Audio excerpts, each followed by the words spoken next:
This is Comic Geek Speak, episode 65.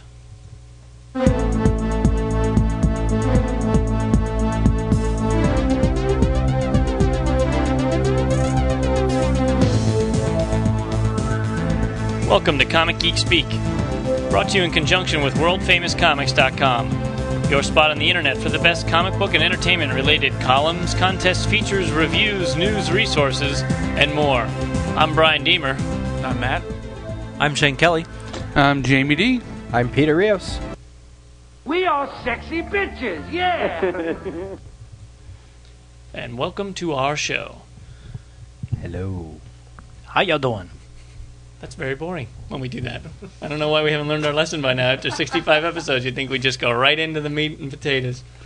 Yeah, they still keep coming back for more, so it must be good to somebody. Must not suck that much. All right, well, this episode is officially sponsored by PixelStrips.com. PixelStrips.com webcomics is open for business. PixelStrips.com is a subscription-based comic community featuring the best horror, sci-fi, superhero, and manga comics online.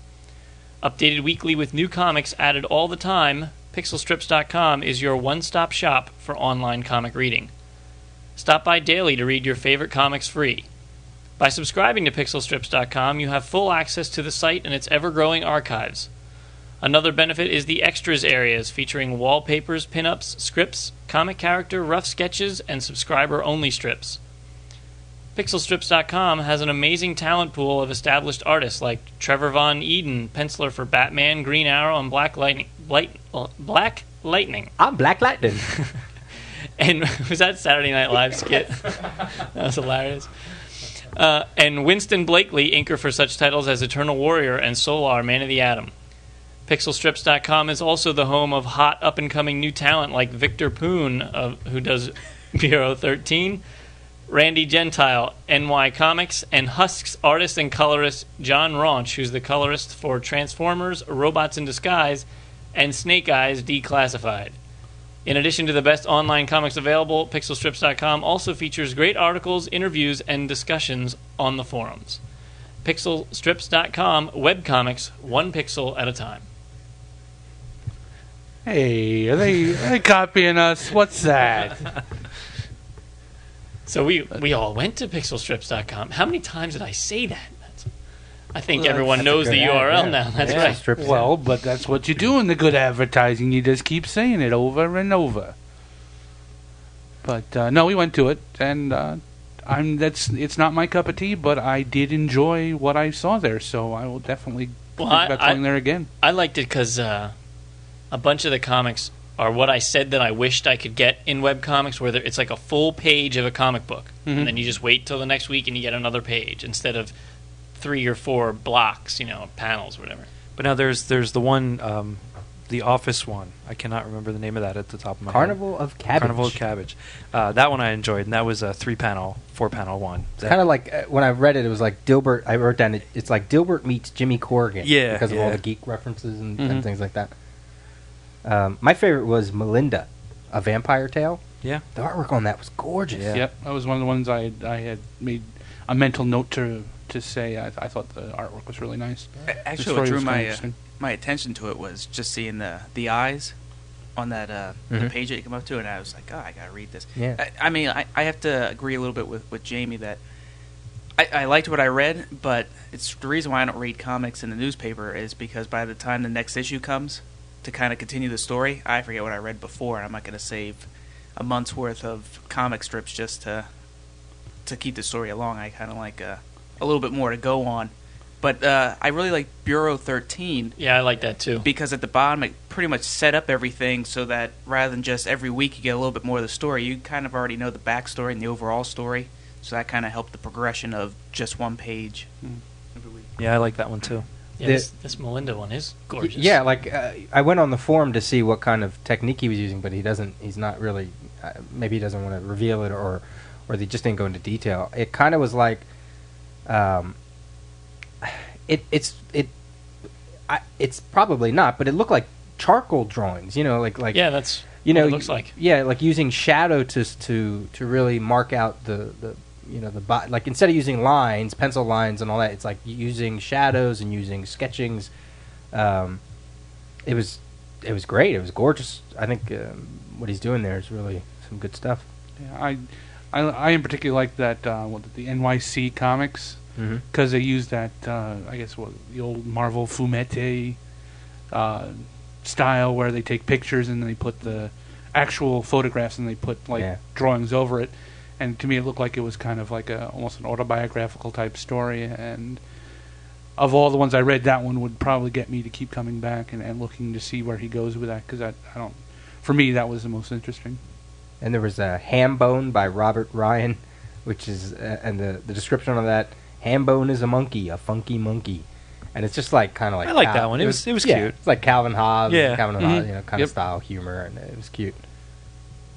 Yeah, and I like the fact that it looks like once a week it's going to be updated every Wednesday. Yep. Yeah, and to go kind of with what Matt said, I just they're so. It's not like you're going to have to read like 2 or 3 pages worth of stuff to remember it. If you go on it, even if you go on it once a month, it's just 4 boom, boom, boom. Maybe 3 or 4 panels, and it just looks like good stuff. And if they keep expanding and keep getting more and more people onto it, I think it'll. Well, by the time he agreed to sponsor us and sent the first email, he then updated it with a second email with some different names in there because he signed up more people. So it's clearly growing. And there's just a nice thing at the bottom of each strip.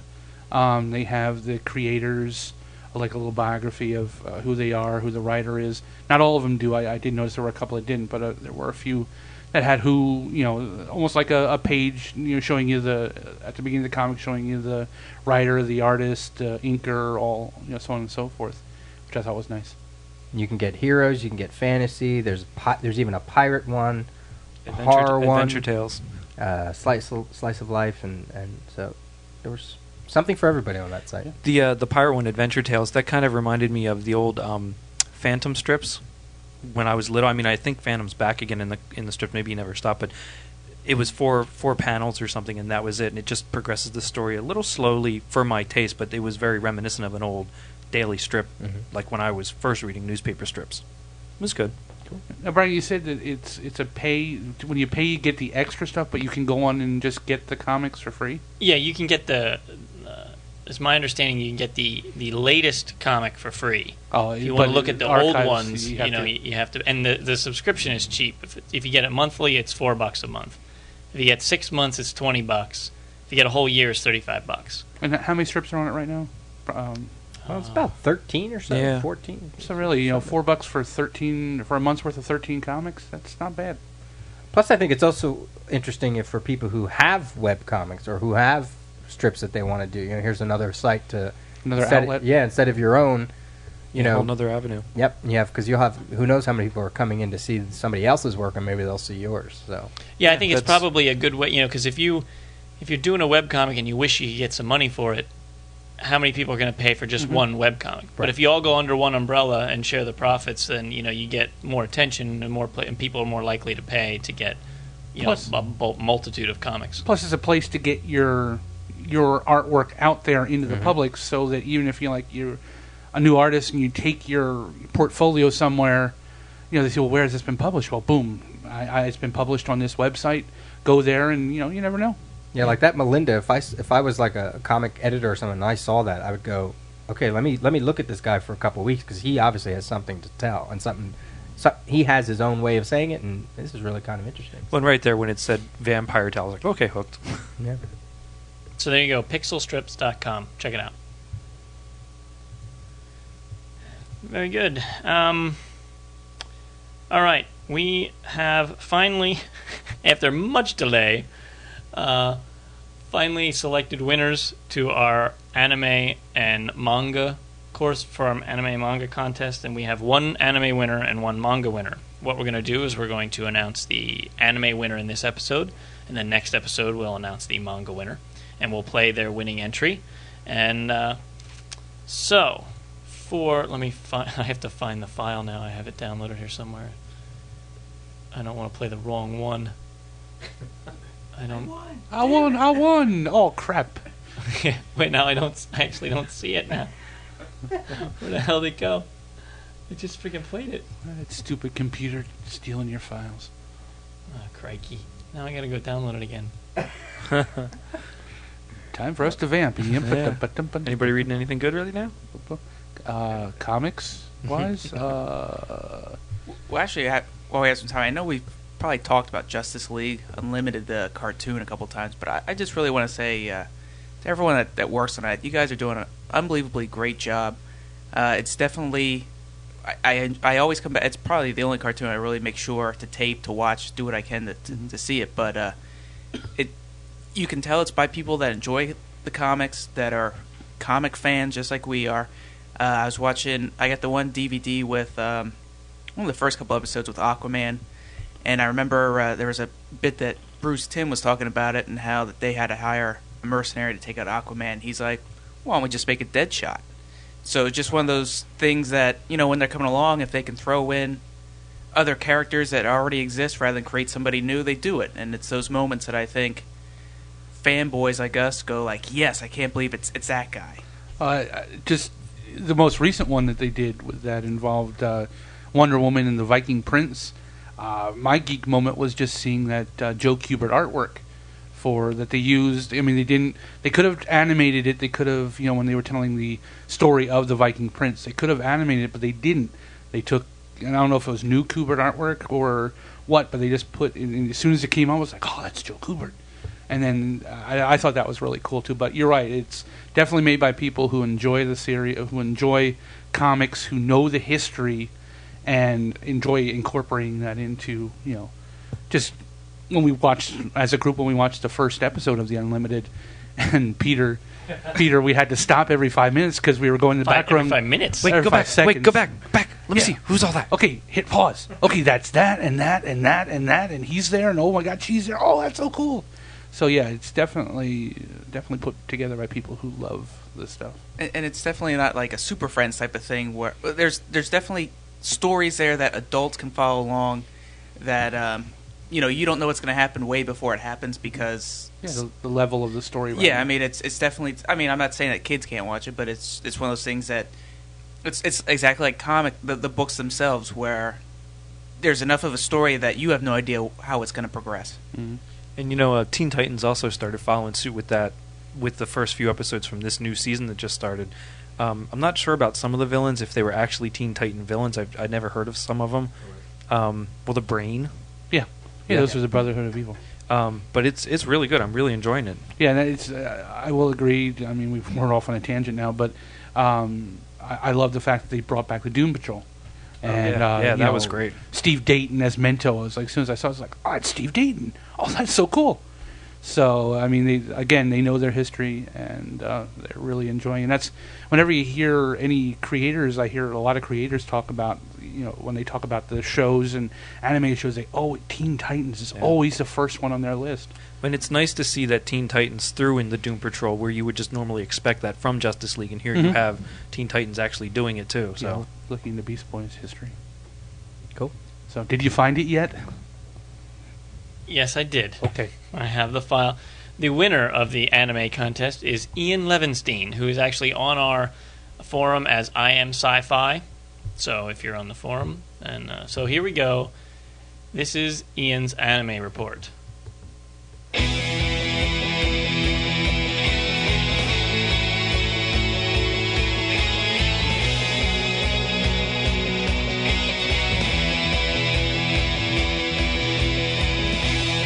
Hey there, ladies and gentlemen. My name is Ian Levinstein, and welcome to the Anime Report here on Comic Geek Speak. The Anime Report is your source for all the news happening week in and week out, straight out of Japan here on Comic Geek Speak. My name is Ian Levinstein, and for those of you who haven't heard of me before, I'm a radio show host over at Brooklyn College on Brooklyn College Radio. I have two shows, one of which is Geek Speak. Yeah, talk about cross-promotion there, but please, guys, no suing. I have absolutely no money at all, and I'll have even less if you guys do that. So avoid it, please. All right, let's be friends. I promise I'll be nice. Geek Speak, you can listen to every Friday from 3 to 4. It's a show on tech and video game news. And I have a sports show every Monday from 2 to 3 on brooklyncollegeradio.org. And you can listen to Geek Speak also on brooklyncollegeradio.org. Let's get into the news now that I got the plugging out of the way. Start you guys off with information on the Hellsing Ultimate OVA series. This is out of AnimeNewsNetwork.com. Anime on DVD has acquired information released by Geneon at the MIP TV trade show in France regarding a couple of new shows that Geneon is involved with or has licensed. First is a brand new Hellsing OVA series. Geneon is listed as the North American and Japanese distributor for the new Hellsing OVA series, and according to the one sheet, the Hellsing Ultimate OVA series is based on the original Kota Harano manga. The one sheet lists the episodes as 35 minutes each, and it will span the entire manga, beginning with the first volume. The first volume of the OVA will be released in Japan in December, so we might very well have the first volume here in the States by 2006. Over on the television side, Encore Action Channel has begun airing anime as of this past week. They showed Texnoize a few times during the week, and they will be airing Neon Genesis Evangelion Death and Rebirth on September 20th and the 23rd at midnight, while the end of Evangelion will appear on the 27th and 30th at the same time, and Submarine 707 will air October 4th with an encore on the 7th. Information on anime airing on Showtime Beyond on Sunday nights at midnight. ADV's Peacemaker has begun airing on Showtime, and the schedule can be found at Showtime's website. Information on ADV's Anime Advocates Club. For those of you who have anime clubs, this is actually pretty important. ADV's Anime Advocates continues its operation this year, supporting clubs with 10 members or more. Information on Anime Advocates can be found from their website at advfilms.com/advocates. Score Entertainment has announced that they're releasing a card game based on the popular anime Fruits Basket. Let's hope it's a little better than Pokemon. New releases from Bandai. Bandai has scheduled the first volume of Dando, which will include the first 10 episodes of the series, for December 20th. Retail price is $29.95, while Galaxy Angel A Complete Collection, which includes the entire third season of the series, will hit streets on the same day for $34.95. And I think that's going to pretty much cover it for today. Once again, I'm Ian Levinstein. This is the Anime Report. I'm going to send it back to the guys in the studio. Hope you guys enjoy your comics. You know I do. Take care, everybody.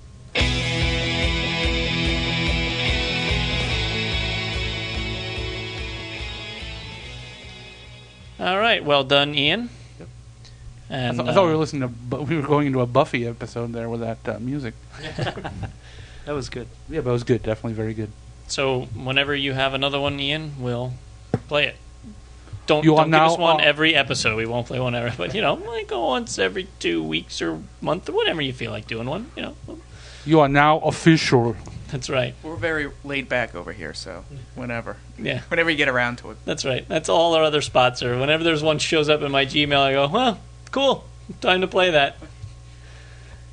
I have to give a shout out to our another winner of one of our other contests. Dennis Pugh was the winner of the latest Stump the Audience. The prize was I Can't Believe It's Not the Justice League from JSA Classified. He had those issues, so he emailed us and said, "I have them. Send them to Leo McGovern down in Louisiana, the guy who escaped with one comic. So I'm going to send those out to him." So I just wanted to give a shout out to Dennis Pugh and let him know that the prize that, because I can't just let him win and not get something. So he did ask for something, and no, not identity disc. Matt is trying to give that away In the worst way. There's a reason for that. But he did accept something, and we're going to send that to him once we gather it all together. And so I just wanted to give a shout out to Dennis for that. Yeah, very nice. So your books are going down to Louisiana. To Louisiana. All right, so next episode we'll announce the manga contest winner. And what were we going to talk about? Go ahead, Peter. I was going to say, you want to get Shane's thoughts on Smallville? Oh, yeah. We talked about it. No spoilers. The first episode? Yeah, Okay. no spoilers, but we talked, about it. So if you want to... I loved it. I thought it was very, very generic and throwback to the movie. They tried to me, it seemed like they tried to tie a lot of stuff into the movie, even though it's not going to be tied into the movie. Did you see the images from the first Superman movie? Yes. Uh-huh. Oh, yeah. See? I wasn't high. I knew exactly. Yeah, I thought so. You saw the Kryptonians falling and the yeah. ship crashing? Okay, Yeah. thanks. Because we do know you had that problem with crack. They looked at me like, they were like, no. And I'm like, yes, it's in there. So I'm glad somebody else saw it. It's like Prego. It's in there. There was so much in that was throwback to that first movie. I don't want to say. Yeah, it's a shame. But it was really good. Sorry, we're laughing behind the microphones here. Did everyone? I did not see the second episode yet. Did you guys get caught up? No, not Okay. yet. It's still there. You know, for me in to watch. fact, Jamie, do you have it on tape? Yes. I'll need to borrow it. My TiVo for some reason screwed up that episode. Okay. Every time I try to play that Smallville, it locks up my TiVo. I have to reboot it. So that file got corrupt or something. I was like, son of a bitch! You have to pass Okay, that along because mine taped something else. Okay, entirely. no, I'll make sure I don't tape over that. But I was really excited. I was jonesing during that whole episode. I kept laughing out loud. Oh my god! And no one's in the room enjoying it, so I was kind of stupid by myself. Yeah, But it was Tasha cool. enjoyed it a lot too. So I guess I'm like in the minority here. I you suck. Oh, you didn't basically. like it? I mean, you know. No, I just and you can listen to the episode if you want to. Yeah. I won't Yeah, go, oh, I I won't will. go I into listened to in them more all. detail, but there were just some points I'm tired of. I want them to get on with it. Like I said, they're just now who in the show doesn't know that he's Superman. It's just one of those things. Now everybody seems to know, and I want him to move on and do something different. And I just was kind of a little disappointed. And I thought they wrapped up the storyline just way too quickly. Is this definitely the last season, or are they looking to? I think it's one of those that they might go another season just to see how the ratings are and all that. And I really wish it hadn't, because they put it on now Thursday night, which I think is a tougher night for them than Wednesday night was, going up against like Survivor and different things like that. Although Kevin posted on the forum, I think it won its time slot. Really? Yeah, Yeah. I think it was like and it was the highest rated WB premiere or Yeah. something like that. So it actually did very good. That's good to hear. Very So well. hopefully maybe I guess it's not up in such a killer time slot as like Thursday at 9 o'clock would be. But Well, as long as they stay away from those stupid filler episodes, I think they'll Yeah. be. But I don't know. I know there's in the latest issue of Wizard they have an interview with Tom Wellings, and it doesn't seem as though he's ready to relinquish that role yet. And he's also been pushing for Bruce Wayne to appear. So yeah. even Superman knows that Batman kicks some ass. So. And in the Why? latest, I'm sorry. Go ahead. the latest issue of Entertainment Weekly, there is a just little blurb picture. They were talking, kind of comparing Aquaman from Entourage to if anybody's watching Entourage, they're making the Aquaman movie, and the Aquaman is going to be on Smallville, and they actually have a picture of him. They kind of show him there, and they're kind of comparing the two. So it's kind of cute. I also think moving it to Thursday, I didn't like it, but now that's one less thing I have to do on Wednesdays. What else is on Thursday? I mean, I know other things have, but I mean, NBC Lost. dominated. Right. But I'm just gonna say No, NBC Lost That's on dominated. Wednesday. Wednesday, that's That's Lost and Alias are on Wednesday now. On so. Thursday, you have Survivor, which is still big. You have Joey and those shows. Joey. Yeah. I'm sorry, Lost and Invasion are on Wednesday. And then 9 o'clock. 9 o'clock is a big one when you have Alias. You have CSI. You have I guess the new Night Stalker, which I watched the first episode. I thought was pretty good. Which of those was Alias always on a Thursday? No, Alias was Wednesday. So that's what I mean, though. Everybody jumped to Thursday because they're trying to grab a hold of it ever since Yeah. NBC lost it. and Alias was on Sunday too, made that Yeah. first jump to Yeah. Wednesday. So Jamie, this is what I have to say to you when you say you don't like this Smallville. Apparently, nothing, obviously. I have nothing to say. That was worth it. It's still not. Way to bring the show Bring to it a to a grinding crashing halt. Just doesn't work. Okay, scratch that. You got nothing to say. A for effort there. Fucking computer driving me nuts. Why don't you go eat a decrepit piece of crap? It looked as though you asparagus peed all over your own parade there. Oh man. Asparagus. Okay. Next. Moving on. I thought. Well, Peter thought. I won't take credit for it in case it sucks. But we usually just talk about. Actually, it was the Jamie's new- idea this time. Was it? Well, I just said we whatever. hadn't done it for a little while. Yeah, we so. haven't talked about what's coming out What's in the new coming out in previews. Some of the stuff that we were looking forward to. He did that because of the Mickey Mouse on the cover. Yeah. By the way, you did. I don't think we mentioned that on there. You did receive the. Oh, we did. Yeah, we did mention it. Oh, we did. Yeah. Oh, The life of Scrooge McDuck. Yep. I'm in process of reading it. I had an absolutely funny, hilarious story. It just made me laugh. I was talking to my father the other day. We were at breakfast. Yeah, listen to this. We were at breakfast, and he's asking me what I was doing the night before. I said, I'm podcasting. So I was really hadn't talked about what podcasting was. So I'm telling him what we're doing, blah blah blah. And he looks at me straight in the eye. He's never listened to our show, and he says, "Did you ever talk about Uncle Scrooge comics?" And I looked at him, and I was like, and I'm thinking, no, it just took me a second to process. I'm like, no, he hasn't heard. So this is not an inside joke. And I explained to him the entire joke of the Uncle Scrooge comics, and I told him what Peter had said. And he said, "You tell him from me that when I was a kid, which is the 50s, Uncle Scrooge comics were big. Those were the comics everybody was reading." So I told that to Peter, and he just got a good laugh. But that was so funny. They were. I have one of my mom's Daisy Duck comics. Mm-hmm. Yep, and my dad said, we had talked about comics before, and he said one of his favorites was always Plastic Man. Yeah. So, but anyway, back to previews. These are for books shipping in November. No, December. Or December. We're really batting 1,000 here, guys. Professionalism right out the window. See, if you wouldn't, just let it go. I made a mistake. Just keep going. We like to kick you in the balls when you're down. Peter, that's why you have to read through the script that we have prepared for the show. Show up at the prep meetings. I mean, come on. So, I'll start it prep off. meetings, I'd really be in trouble. Everyone who listens to the show, it is your duty to go out and buy the Gravity Digest if you did not buy the Gravity issues. Mm-hmm. Definitely. I have bought the Gravity issues, by the way. Cool. And especially if you get your books from DCBS, as it's 50% off, so it's $4. So I think Mike Norton's worth $4 a year. Most definitely. Who's the $4? Who's the writer on that? Sean McKeever, the Eisner Award-winning Sean McKeever. As said by the blurb on the top of that page. Is it? Oh yes, sure is. But yeah, for Marvel, it looked like to me a couple nice trades that I want to add to my collection of these.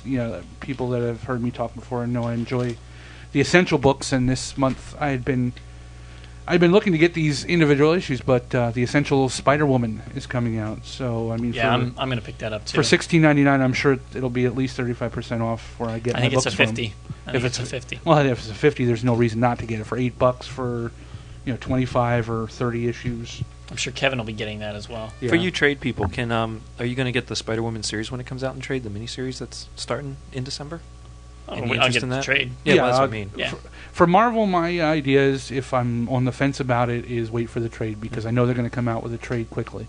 I don't mind doing that. There are certain ones that I want, like the GLA series and the Defenders that I'm reading right now. I want to read those as they come out. But other ones like Straczynski's Strange, I waited for that till it came out in trade, and a couple, there are a couple going right now that I will wait for trades. Yeah. Another one I think is a must-buy is the second Marvel team-up trade, the Kirkman and Scott Collins stuff. So yeah, I have to get the first one of that. I want to start reading that. What issue numbers is that? That's 7 through 13. Oh, okay. Yes, that's more setting up. If you like the one before, it definitely sets up more after that. And there are a couple which I would love to get. If somebody wants to buy them and send them to me, I'll be more than happy to take them. But the archives, which I do enjoy, the Masterworks. They're Marvel Masterworks. It's DC Archives. But the All Winners Squad looks, if you like the old stuff, if you like the Golden Age stuff, it looks like something to go for. And yeah, you can say, well, it's only 4 issues, but try to find any of those 4 issues for $50, and you won't find those. Because as a matter of fact, I don't think I've ever seen the cover to the one they have here. And I tend to look at those covers when I go to some of the shows, and I don't think I've ever seen that cover before. But I've never seen that cover. It's some really neat stuff. And what's the idea behind these Masterworks and these archives that they only have 4 or 5? I mean, because I have an archive that someone gave me, and I have another archive of the New Teen Titans #1 that has, but that one collects actually almost 6 or 7 issues. Why? If 4 issues, the paper back then they were 80 pages back then. I was gonna say it's 280 pages, so you're getting. So they're more stories. Yeah, I think you're getting. You got to realize these were thicker books, so you're getting more books. I mean, more page count, but less books because the page count was higher in the books. Yeah, because like right here next to it is the Avengers Volume 5 Marvel Masterworks, and that's got 10 issues of Avengers plus an annual, so it's 11 comics, and it's 288 pages, and the All Winners with 4 comics is 280 But like pages, I was just so looking it's the through same page count, basically. I was looking through my Preachers, and like one of the Preachers goes up to 250 pages, but it's $14.95. Right. So why? Well, it's a hardcover too. I mean, it's that's the whole dichotomy. of Bottom hardcover, line is too. they're overpriced. Yeah, I- hardcover, better paper. Straight up, they're way overpriced, and Yeah. they should be $29.99, and Yeah. that would be the proper price point Yeah. for it. Yeah. Because I don't own any of them, and I don't own any DC archives because I ain't paying $50. And The even only- at 50% off, it's like it still seems too much to me. Because The like only- I'm sorry. Go ahead. Because you. The only way that I've gotten DC archives is finding them for like $15. Right. And I mean, I might have 15 of them now, but it's paying between $12 and $15 a piece for them. You can usually always find them like at bookstores. They always Yeah. have like Well, like a book Bet warehouse. and Dent ones or whatever. But like, Batman: The Long Halloween is a hardcover. That was $29.99. That was how many pages? Yeah, it's it's a like fat. But Yeah. but I also think it's like, and I don't know that this is true, but I thought the archives had a better quality of paper, which I guess. doesn't mean much when it comes down to trade hardback Yeah, stuff. it's But like- but for a selling point, it's archival paper in a nice hardback, dust jacketed thing. okay. It's okay, but again, it's very overpriced. I wouldn't pay more than $20 for any of them myself. I've been very selective when I buy them. There've been a bunch that I've found like Shane said, at like remainder warehouses and stuff like that I bought. I may not have bought normally. I bought the Power Shazam, the Shazam ones because I love Shazam, and to get those issues is just insane. You said you bought Adam Strange, right? I bought the items, but that was again 50% off. Right, so right. that's if I find them at a bargain and I'm on the fence, I'll buy them. The Avengers ones, of course, I've bought. I have to check one because there's a new Avengers one. This too, I have to check if this is just a reprint or if this is actually a new one because then I'll have to buy that too sometime down the road. That's what I was going to say, because you have all the Avengers ones, right? And like the Sergeant Rocks, I bought those, but I guess I haven't picked up the third one yet. And the Thunder Agents, I've sat down because actually around here I know one of the guys who actually worked on Thunder Agents, Dan Atkins. So I kind of wanted to pick those up. He talked about those, how he enjoyed working on those, and. Are there production costs when it comes to these because they're older comics? I would like think they so got to 'cause treat them have, differently. They have to recolor them, and I was gonna say they have, I think what it is they have to they have to get the original stuff. Take Right. I guess find the original if they can find the original prints. Find whatever they need to do to put it all together. And through the ages that stuff was just that was thrown away. They didn't have right. stuff like they didn't keep stuff like that. They'd erase it, they'd paint over it or whatever, and just not keep this stuff, not thinking anywhere near that this stuff would be collectibles. Right. So to find, I guess, some of the original, especially some of these, like the All Winter Squad, is just a monumental task, and to have somebody sit down and recolor them, make sure that everything comes out right, re-letter them. So, yeah. but anyway, we got off on that tangent again. No, I always wanted to know. Yeah, and I love them. I do love them, and I will get the ones. I'm very selective, but I will keep sponsoring those. You had said about Marvel Team Up. I have to tell everyone real quick. My 4-year-old, when we go to the comic store, I let him pick out a comic, and lately he's been going to the Marvel side for Spider-Man stuff. He went right up and picked up one of the Marvel Team Ups with Moon Knight and Spider-Man on. So Kevin would just be in heaven that my boy's picking up that kind of stuff. Yeah. From Dark Horse, there's the Will Eisner, A Spirited Life biography written by Bob Andelman with an introduction by Michael Chabon. That's a The must-buy. definitive biography of comics legend Will Eisner. I think this was something that he was working on when he was still alive, and then he passed away. Yeah, it said he's having a series of interviews over like 3 years or something with Will and his wife. Right. And that I saw that, I'm like, there's no way I can't buy that. I'd buy that before some of the comics I buy this Yeah, month. I mean, here it is. I'm looking at, it says Will Eisner's, let me see. Andelman spent almost 3 years interviewing Eisner, researching his life and work, and then there's a whole list of creators that he also talked to, like Alan Moore, Dave Gibbons, Neil Gaiman, Joe Kubert, Denny O'Neil, Dave Sims, Stan Lee, Roy Thomas, Joe Quesada, Neil Adams, so on and so forth. And it says this book features never-before-published stories about Eisner's first partner, Jerry Iger, related by his great-nephew, Walt Disney Studio CEO Robert Iger, which I was like, oh. Wow. But if you don't know, the history and the legend that is Will Eisner and creating the graphic novel and mastering sequential art and all that, this is the book for you. And it's only $14.95. I was going to say, what's the price point? Yeah, That's $14.95. not a bad price point at all. 352 pages from Dark Horse and M Press. And to go back to Marvel a little bit, they always say there's, we bash Marvel and all that, but my jaw hit the floor when I opened it up and saw that Frank Cho is going to be doing artwork for the Avengers. Love Frank Cho, and just that picture of Spider-Woman alone is just amazing. Not to mention the little full-page spread they do. Yeah. It looks like a little bit of her history and stuff. So that looks interesting. For any of you who enjoyed the GLA I should say miniseries, there's a JLX now. They're JLX. GLX. Jeez, I keep saying J. I'm sorry. GLX. The one-shot special looks kind of good. Daughters of the Dragon for all those who like the Iron Fist and all of his stuff, and just some of the stuff that looks good. I mean, it looks like Marvel has some interesting stuff coming out. Look like very little House of M. So that's for me. That's a good thing. That's because it's Decimation now. Yeah, whatever. That's all the Decimation stuff is this month. Yeah. And the wrap up of Spider-Man Other is that month. So. Yeah. Over on DC, we got. Mention that one. Oh no, thanks. It's the we'll talk about that. It's the third issue of Infinite Crisis, so there's tie-ins all over the place. Catwoman 50, Nightwing, I think Batman, Robin, some of the Superman books. Superman Batman 25 wraps up. I don't think it's his last issue, Jeff Loeb, but it wraps up basically the huge storyline. Yeah, the huge storyline from issue 1 on.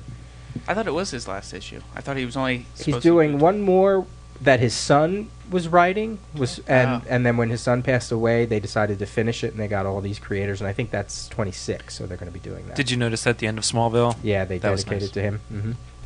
Mm-hmm. There's Crisis on Multiple Earths, the Team Ups Volume 1 trade paperback. If you've been picking up Crisis on Multiple Earths with all the JLA, JSA crossovers, this is all the team-ups that happen, outside of like JLA, things like Black Canary and Starman, the two Flash the Flash 123, which is the beginning of the very first time you saw Earth 1 and Earth 2 come together. Yeah, and I was just going to say these are the Earth 1 and Earth 2 JLA, JSA crossovers, not the current continuity stuff. Right. So that's a cool little trade there. Did you see Animal Man's and Firestorm? Oh, is he? Cool. Also, going back to Marvel, did you see that Marvel's releasing their first issue of this new book, Marvel Spotlight, where this one is John Cassaday and Sean McKeever, where they kind of interview them, and they do some, John Cassaday has some sketches and stuff, and it's all original material, no ads and no reprints. It's so that's kind of interesting. I have to check it out, just as a news source of news and information. Sure. It'll be, because if they do that, if they actually put one out every month and have, those are two big names for me, so that's cool. To go along with Marvel Masterworks, we have DC Archives. We have Golden Age Hawkman, Volume 1 trade paperback. I looked at that and I was like, oh. Yeah. I would love And to then get that. Shane has his finger on Showcase, next Showcase. It's not a trade paperback. Why No, does no, it say TP? Because it's hardcover. Well, yeah, it Must should be a hardcover. misprint or Yeah. something. Because it's $50. It better not be a freaking trade paperback for $50. It's got gold edge plating. So talk about the Showcase, the Justice League one. Justice League Showcase presents Volume 1. The newest installment in Showcase presents collection spotlights of the JLA. Cover features Dr. Light and covers Brave and the Bold number 28 through 30 and Justice League of America 1 through 16 and Mystery of Space number 75, which has Adam Strange in it. I'm picking it up. Oh, heck yeah. Yeah, that's great. If you want to, I was trying to think, it's really easy to go to Fantastic Four number 1. Like, everybody was talking about the essentials, and I was like, the first essential I got was Tomb of Dracula. And then I went, if I'm going to read an essentials, I'm going to go total OCD and go, I'm going to start at Fantastic Four #1, you know. And then I went, well, where do you do that at DC? You know, you can't, like, you read the Superman Silver Age stuff, but that's not It just setting dumps up. you right in the middle of... Yeah, but the JLA, you could. That could be like a good, decent Well, starting the Green point. Lantern one was a good start, too, because that was the first Hal Jordan and all that Yeah, stuff. the showcase stuff for Hal Jordan. Yeah, this is the first Brave and the Bold 28 through 30. That's the first appearance of him, right? Yeah. Yeah. If they And, do a Flash one, that would be even better because Yeah. that's Showcase the number whole. 4 and That's all the whole beginning of Silver Age. So Yeah, and then it's 1 through 16 of Justice League of America, and Mystery Space, I guess, is Adam Strange the first time the JLA visit him. I can't quite remember. probably, yeah. Yeah, one thing I was looking at in the Superman that I'm kind of interested in is I never picked up the hardcover, but I'm such a Byrne fanatic. They did Superman Elseworlds to Brit, and just for anybody who out there who is also a Monty Python fan, that was also co-written by John Cleese. So I'm kind of looking forward to getting that soft cover. I was going to order that. Sweet. One thing I will not be getting is this JLA Classified Cold Steel 2-issue thing. what? I don't But you see don't it. want What crack robots? are they smoking? I mean, I like I'm big fine with the robots. miniseries, but I don't get why you're putting like a 2-issue miniseries inside the miniseries. yeah. In the middle of It's a piece of crap.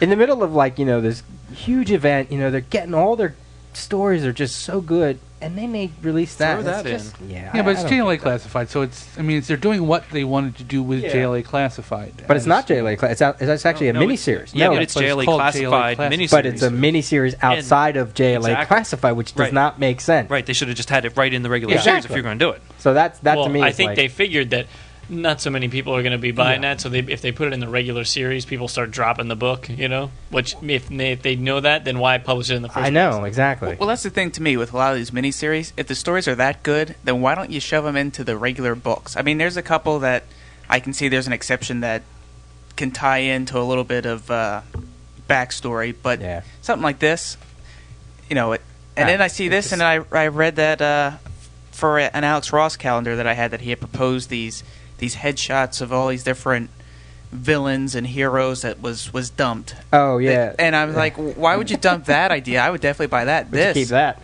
Yeah, to make room for this? You got to be kidding me. Over in Image, we got the Walking Dead Volume 1 Deluxe hardcover. Yeah. The first 24 issues of the hit series, along with the covers, oversized slipcase volume, $100.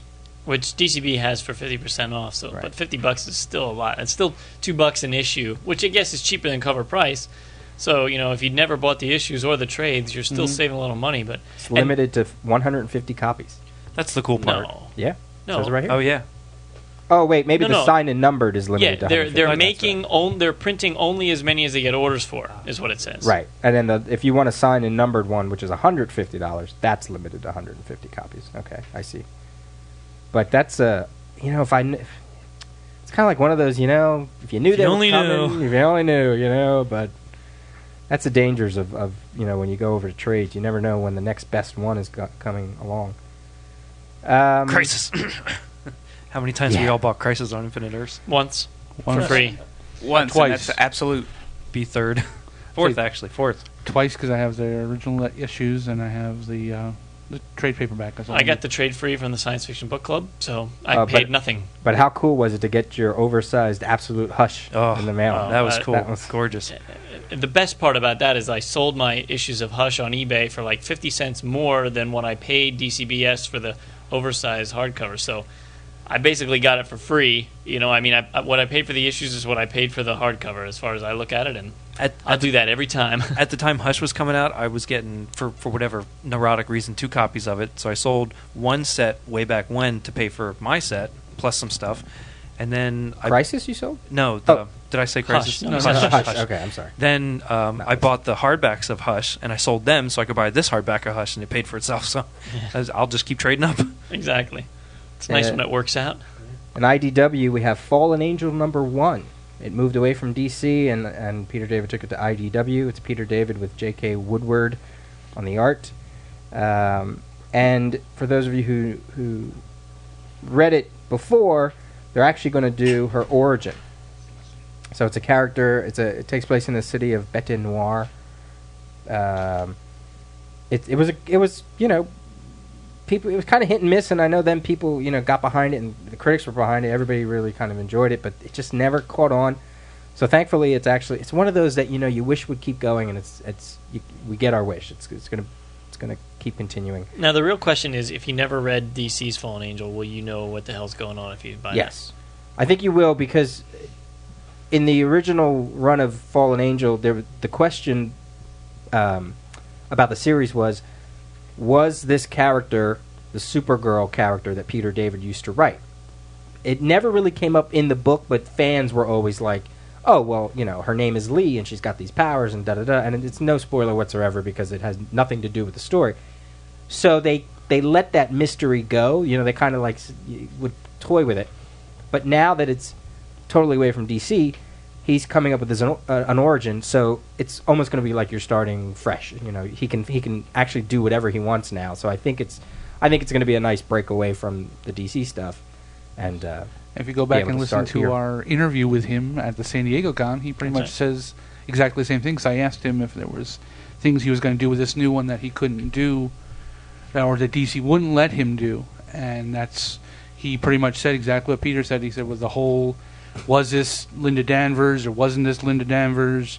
Was a Supergirl mystery and all that." He said there's a whole bunch of stuff he's going to do with this that he couldn't do before. So I enjoyed it before. I kind of let it go because it was just one of those I was getting too many titles. But this one I'm interested in picking up. I was glad to see IDW picked him up and was going to have him do it.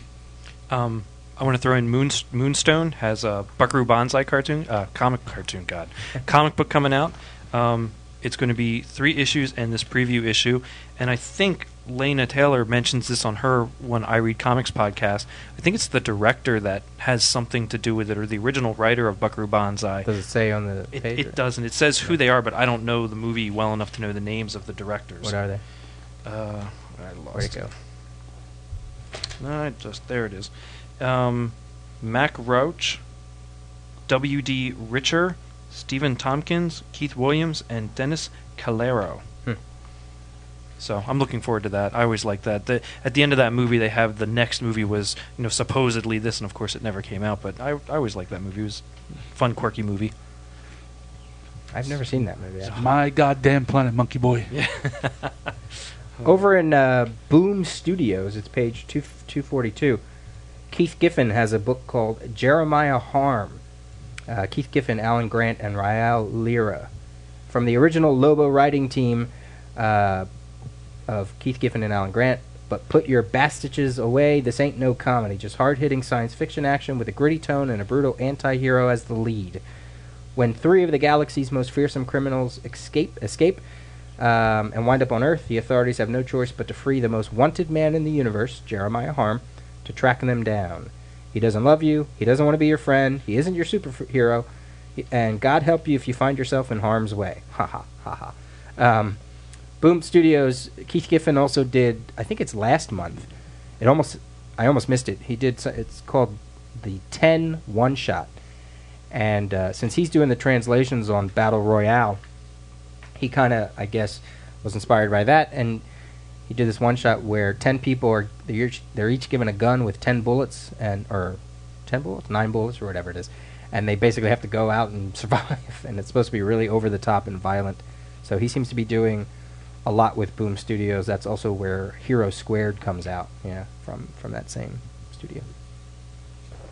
A couple of non-comic things I noticed. Looked like Dark Horse is doing some new novels with the Dracula, Wolfman, and a couple of the other Universal horrors. So if you like those, I would say probably check those out. Some toys. I'm gonna have to order one of Alex Ross's Jokers. I love that Joker, and actually I really like the Wonder Woman too. I thought the Wonder Woman was a nice sculpt. On those, I think they are so much nicer than some of the previous Alex Ross figures that have come out. Yeah. And they're not bad, the other ones, but these just bring it to a much nicer, better-looking thing. That Joker is just fantastic. Yeah. And as far as T-shirts go, I love... Oh, yes, I was just going to say that. I love that Alan Scott... Oh, my God, yes. T-shirt. It's the cover from JSA. I don't know what issue it is.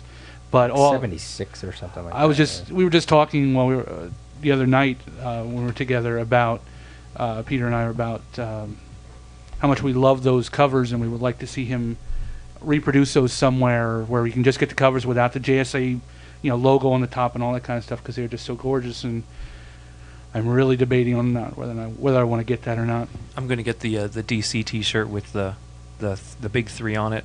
Yeah, the white shirt with the 3. Yeah, I looked at that too. And then, of course, they're offering again just the new DC logo shirt, which is nice. Got that. That's nice. Oh, who was that we saw down and bought? Was it Brand X? That no, remember all the DC people had. No, it on. but there was one guy, a listener, that was going to the retailer show the next day. Oh yeah. And we asked him if he found. So I guess maybe they didn't give any away, but. And then they're offering the Infinite Crisis T-shirt, which has the Wonder Woman with the sword. Come on. Yeah. Oh, I didn't see that. Oh, you didn't go through I could previews, spend man? I could spend $50 this month just on T-shirts. I saw that Alan totally. Scott one and I went, oh my god. Yeah, it's the Jim Lee, Superman, Batman, Wonder Woman. Yeah. What was her? What's the? I even like the Green Lantern Yeah. Corpse one, or Core. I shouldn't say Corpse. Core. I like the corpse. That Wonder Woman, that Alex Ross Wonder Woman, is it the Ed McGuinness Wonder Woman that she has like huge honking thighs, and I don't think it's in this one. I think it's in like the previous. That one's horrible. This one. Looks I'm not a lot big better. fan of the Ed McGuinness figures myself. I think it's neat that they came out with Captain Atom, but I'm waiting for him to come out in a better format than that. Since I have so many other ones. I thought those were really neat. The price point was a little much for me. I just got the Batman one. I'm looking at it, holding it when I got it. And it's like, it's not really what I thought. Like the cape is way too short, and it doesn't look nearly as well as I thought. I mean, I already bought it, so what are you gonna do? But it didn't look nearly as good as I thought it was going to. DC Direct also has Silver Age Superman series, which has Jimmy Olsen, Lois Lane as dressed up as a superhero from one of the stories, Perry White, which that's kind of the new interesting one there, Lex Luthor, and Android Superman with Beppo. I was going to say the big thing is Beppo the Super Monkey. Also in the T-shirts, and I think it's the last page of T-shirts, for all you guys who have girlfriends or wives who read comics, or you just want to have them look good next to you at the convention, they have 4 DC 4 shirts. There's a Flash symbol, women's shirt, the girly T-shirts, and a Superman shirt, a Wonder Woman, and a Frisky Cheetah Woman's T-shirt. What? I don't know who that is. It's Cheetah, I think. Frisky. Oh, it's Cheetah, yeah, and with just the word frisky. Well, why did they say? Oh, Cheetah women's fitted T-shirt. Okay, I see what it is. So it's the old Wonder Woman villain, Cheetah. Oh, I don't. Yeah. I never knew her. So that's cool. But she is frisky. Yeah. So there you go, 4 good shirts to get for your girlfriend. So in other words, Tasha's getting a Flash shirt, and probably since she already has that Wonder Woman shirt. I think you're going to get her the Frisky one. There's some kind of innuendo there in getting a girl a Flash shirt. That's right. Or you could just be a guy with a freakishly feminine figure. I guess right. that'd be nice for you. If you're into that whole art movement thing, and you want to. Hey, baby, you like to Flash? I mean, the Flash. On our forum, we've been. They put out an indie challenge basically, and they said, every week they were going to the people who signed up they were going to try to go out and pick up an indie book that they don't know any of the creators that are on it. They've never tried. Maybe they didn't even hear anything about it, to try to support indies and something. I haven't looked. I've looked through this previews. I didn't pick one out yet, but I'm going to try to also do that for this previews. Pick something out that I just don't know anything about. Yeah, and they said that Image and Dark Horse don't count. It's like, well, there's a couple. There's that Fear Agent book that Tony Moore does the artwork on. Like the artwork, I don't know anything about the story, but the artwork looks really cool and funky. But I can't get it. It doesn't count. Yeah. Does anybody see a listing for a new zombie one where it's high school kids? I was wondering if John was going to pick it up, and I wonder, now that Walking Dead is out there, I wonder just how closely that'll resemble it at all, because it seems almost the same premise. And I was curious about that, if that might be my pick, if I'm not too sure, if I don't know any of the creators or anything, but I can't find it. And also solicited is Wizard 171, and that issue will have their best of 2005. Are we taking votes? It says that the best publisher is Marvel or DC? And wait, the man of the year that most helped the industry, the writer. Do they usually do that? Oh, what writer will they pick? I think so. I think it was in there about listing the writer that really defined. Because in my mind, if they don't pick DC, From Michael Bendis. if they don't pick DC as the best publisher this year, I'll Jeff I'll Johns. go Postal. Jeff Johns. I mean, with I don't what know. if he's writing Crisis, Infinite Crisis, he can't. I don't know. I don't know what they're gonna do, but I mean, it's all I'm looking for is best publisher. If they have to have DC as best publisher this year. It just there's no question about it. If not, when Peter reads this all over the earth, you'll just hear, no! I think that would be the thing that would make me stop getting Wizard. I think I would take it personal. You're probably right about that. You're probably right. I would hunt absolutely. down and beat on Gareb Sheamus. Well, I mean, and seriously, how many people have been talking about the House of M? The what? Not us. Yeah, exactly. Not us. Exactly. And I think there's a reason why. The condominium of them. The trailer park of them. Gross. Or it could just be because the internet's still trying to mend itself after that surprise in issue 3 that they're not able to talk about it. Yeah. The timeshare of them. So that's our previews wrap. Anybody have anything else, or that's it? I have something else. I can't find Go ahead. Cue the music! Okay, Way to bring the show to a grinding halt. There it is. You had to hit it. I clicked the button and it took 4 minutes till it decided to. Computer's thinking, man, I am not working today. It's Sunday. Screw it. Ay, ay, ay. I was gonna be all slick about that. You're as slick as sandpaper. Yeah. All right, this one's from Christopher Brady. This guy's crazy, I think. He says, okay, I'm almost to the finish line. After mistakenly subscribing to CGS 4 days ago, I am almost to the end. 4 days. Just finished listening to episode 46.5. You think I have nothing to do, man. Wow. Really enjoyed. He says, so you may be asking yourself how my life was ruined in 4 days straight. The first download I got was the Walking Dead Book of the Month episode. Not a huge zombie fan, and the last time I bought a comic book was 15 years ago. I laughed really hard at the banter between all of you. It quickly went downhill. I had only downloaded the one episode. I was forced to wait until I got to work the next day to download the rest. Everyone complained at the office due to my hogging bandwidth. And now they fear to interrupt me if I am listening to my headphones. I feel like a drugged-up monkey hitting the damn button waiting for more crack. Wait. I just finished 46.5. That means I only have 9 more episodes. Will you guys hurry up and do some? I will have these last 9 done by the end of the day. Okay, I'm a raving madman. That is what staying up until 4 a.m. listening to damn CGS podcasts will do to you. Just be glad you don't have to work in my office. Since I am writing a book here, I would like to try to stump the Rios. And damn it, no matter how bad the questions, no laughing. Question 1. When the Morlocks kidnapped Angel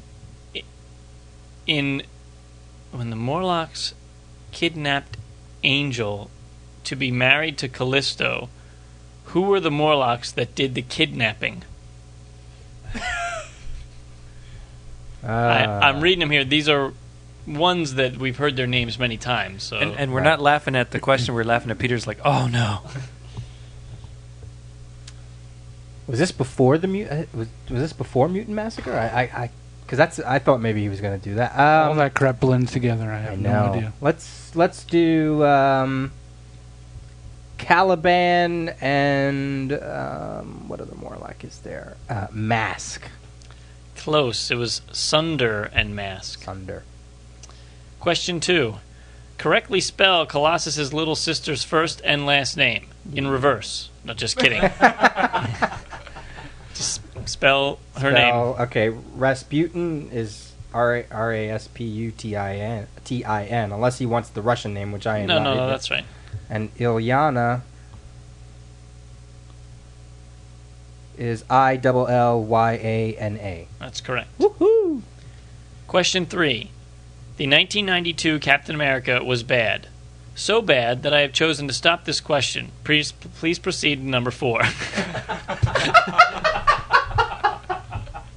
You cracked up monkey, you. That's great. And now, 2 quickies from Spawn. How many Flabeic brothers are there? 7. 5. 12. Second part. Which level of hell do the hell spawns inhabit? 7. 8. 50 cents. Yeah, you owe 50 cents. 50 cent to the box. All right, that was Christopher Brady. That was a great email. Bum ba dum ba dum bum. Those are good questions. They were. I liked that. Skip to number 4. That was great. You know, he'll have to let us know if his parents were Brady Bunch fans because Christopher Knight and the Brady Bunch. Mm-hmm. All right. Why don't we do some October important dates? Rattle them off here. We have October 17th, 1914, Jerry Siegel was born.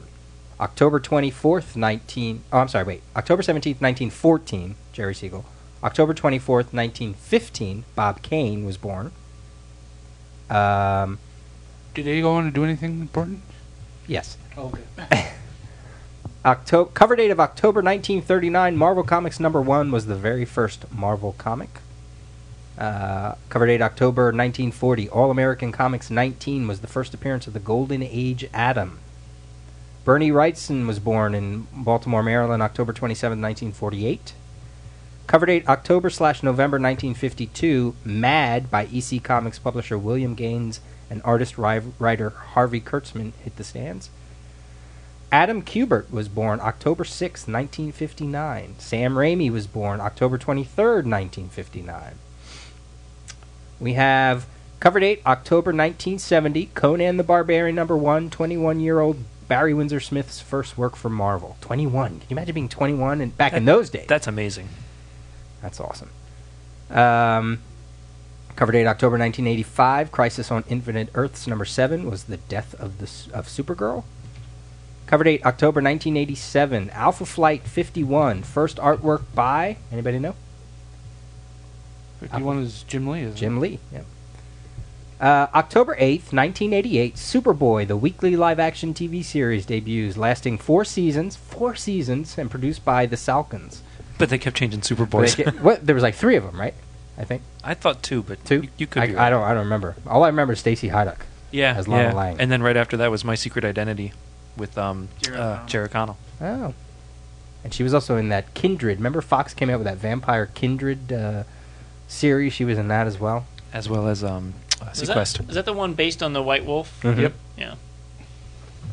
Yeah. Let's see here. Cover date October 1991. The X line of books were revamped with multiple variant covers. The #1 sold, X-Men #1, the Jim Lee sold. Guess how many that sold? Anybody know? Anybody have a guess? 2.5 million. Higher. 5 million. 6 million copies. Jeez. That So you're was saying it's mega worthless. multiple covers. Yeah. Covers. I walked in there each week and bought a different copy of each one. Yep. Yep, so did I. I got them all when they threw them in a bag together at a store for like $2. We have, let's see, cover date of October 1993, X-Men 25. Wolverine's adamantium is ripped from his body by Magneto. Cover date October 1994, DC Comics all went to the number 0 for 0 month, and it's also when James Robinson's groundbreaking Starman series began. Groundbreaking. Baked to ground. Cover date October 1995, Green Arrow 101 was the death of Oliver Queen, the quote-unquote death, because obviously he came back. October 1st, 1998, Toy Biz Toy Company assumes control of Marvel Comics. October 6th of 1998, DC buys Jim Lee's Wildstorm Studios, including all homage and cliffhanger properties. Let's see, we have... Homage, homage, whatever. October of 2001, an auction for Detective Comics 27 sells for $278,000, most likely the highest price paid for a single comic that to date. I remember talking to Carlene saying, "Can I get a mortgage ready?" You know, that's for that one. Yeah, for that one. October 16th, 2001, Smallville live-action TV series. What the hell's wrong with me? Get the marbles out of your mouth. The WB premiered to 8.4 million viewers. And then on October 9th of 2002, the Birds of Prey series premiered. And had 2 million viewers. 5 viewers. They should have done that a little better and given it a little more time. The end of the season was getting better, and then boop. October 23rd, 2002, Batman 608 with Jeff Loeb and Jim Lee causes a comics frenzy. I think it hit like 200,000 books or something like that. That might be worth a book of the month, that series. The Hush? Yeah. It's too widely known. Let's see. Give us an excuse to reread our Absolute editions. Exactly. Which are gorgeous. October 11th, 2003, Dave Sim posts a letter in Diamond Comics, basically farewell to Cerebus from, actually, for 1977 through 2004, actually. Because I guess the last issue was coming out, 300 was coming out shortly after that. Yep. Pete Morisi died October 12th, 2003. He was known to Charlton Comics fans. He created Peter Cannon Thunderbolt. And Green Lantern Rebirth, #1, hits the stand on October 27th, 2004 by Jeff Johns and Van Sciver, bringing back Hal Jordan into the DC universe.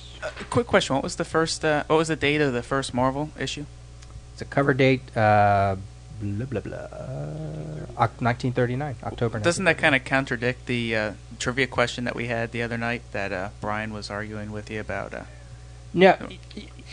Yeah. Oh! No, because I actually read in where the hell did I read? Like a Wizard or somewhere like that. Marvel went through a bunch of different. I'm not getting it right, but there were a bunch of different publishing, like Martin. Okay, before you go into this, go ahead. The question was, what was Marvel's name before they officially changed it over to Marvel's with Fantastic Four. Fantastic Four #1. So it was timely, wasn't it? Tell your no. It never that's was what timely. Martin Goodman had the publishing company was Atlas. He brought other lines to this umbrella called Atlas. And that's where you get Atlas from. And then with Marvel Comics, everything changed to... I mean, with Fantastic Four, they changed to Marvel I thought it was Comics. called Martin Goodman Publishing, was the name of his company. No. I'll have to look for it again, because pretty I'm sure getting it it was. wrong. But maybe. I mean, but Atlas is a part of... I wish you had the Marvel's book, because it's all in there. But trust me. I thought you would have caught that, Atlas. Brian, when he was reading it through. I was waiting for you to speak up. Well, it's just like DC. DC wasn't DC. It was, it's Warner Brothers. Basically, if you want to, DC, Warner Brothers owns DC and DC Comics. But which used to be called National Periodicals, and so it's the same kind of thing. So, meh. So take that. I still grumble. I want to hear it from Somebody Stan out Lee. there, I'm sure, will know. Bruce Rosenberger might Get even Stan Lee know. on the phone. I want him to tell us what the friggin' name of the company was. We'll do a quick internet search before the next podcast, and we'll get you. I'm going to trust that. Let me dial it up on the hotline and give Stanley a call. Yeah. All right, we got another Geek of the Day. I'm just going to play it. I assume they'll introduce themselves. It's actually two people. Okay, this is a Geeks of the Day. I'm Paul French of the Poptopia podcast. And I'm Michael O'D. And we are also Sexy Bitches. Guys, we just thought that we would give you a little report from the Canadian National Comic Book Expo here in Toronto, and Michael's visiting from Detroit. And so we went down there last night, and we spent the day down there today, and saw a lot of cool stuff. And it's not just a comic book expo; it's actually comics, sci-fi, and horror and anime. Man, a lot of anime. Yeah, I don't know about you guys have seen at San Diego, but anime just ruled here. Although at the show they didn't have that much anime, besides people selling their little books. Mm-hmm. Lots of them. And they all came out last week. But we had a lot of great comics pros there. Michael Straczynski of Fantastic Four and Amazing Spider-Man fame. Frank Quitely of All-Star Superman. Right. Mark Bagley and David Finch. Yeah, and Carlos Pacheco is going to be there tomorrow. And they had Neil Adams there, and he was actually not with all the other artists. He had his own little area there that he was signing. I did get his autograph, but he would only you had to pay him to draw. Yeah, and he was. It was a full-on Neil Adams booth. Like they were selling a lot of the Neil Adams trades, like the collected Green Arrow, Green Lantern, and some Batman stuff. And so he was doing a lot of signing with that, but yeah, not much with the sketches. And to be honest, we spent a lot of time at the independent booths this time because they didn't have a lot of. We just named some of the big names, and those big names, you had to wait in an hour line to get their autograph. So absolutely. If you weren't doing that, then you wanted to talk to the independent guys who had nobody around them. Yeah, and that was definitely the way to go. And we spoke to a couple of people yesterday, and you want to talk a little bit about the guy from Slave Labor Graphics that you spoke to? Sure, I spoke to Matthew Shepard, really nice guy, and he's got a great comic called Dead Eyes Open. I just read it today, and really, really good zombie comic that I think people should be buying. Yeah, and it was great. You know, it's one of those things where, and you know, take this from the Shiznit pimp himself, Jamie D, who said, you know, talk to these people because they got some cool stuff going on. The Shiznit pimp also said, talk to Maggie Thompson, and we talked to Maggie Thompson. What a wonderful woman. She was so cool. She told us a couple of great stories about conventions that she went to, and she gave us free copies of the Comic Spying Guide, and we each got subscriptions while we were there. Yeah. It's like you know, we were talking to Maggie. She was so cool. She's just an amazing woman, and a real pleasure to talk to. You got a sketch as well? I got a sketch from Steve McNiven, and I also got a little sketch of myself done, which was kind of funny because he said he does headshots, and I think he was thinking of doing a Batman headshot or Joker headshot, and I had him draw me. So. And I got a sketch today from Ty Templeton. He drew a very cool Joker sketch for me, and it was very neat because I actually had a sketch from Ty from about 15 years ago, a sketch of Mr. Miracle. So it was really cool to see him again and just to talk to him a bit about some of the things that he's been up to.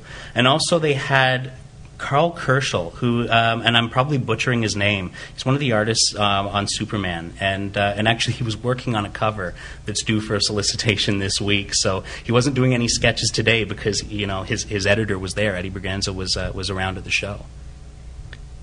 And we're at about 3.5 minutes. Do you want to say anything else about the show? I think that's pretty much it. Now, a lot of the guys were very approachable. Certainly, as a lot of the independents. You know, Greg Hyland from lethargiclad.com was very accommodating. Michael Straczynski, went up to him to get him to sign my sketchbook, and I didn't have any particular comics to have him sign, so I actually had him write me an original line of dialogue, and it was the original line of dialogue that he wrote was, "Where are we going, and how did I get in this basket?" It was pretty cool. And you know, and I would say overall, it was a good experience for me. I mean, I drove up from Detroit, so it was a little bit of a hike for me. But I hadn't the conventions this year. I could have drove to Chicago. That's not that far.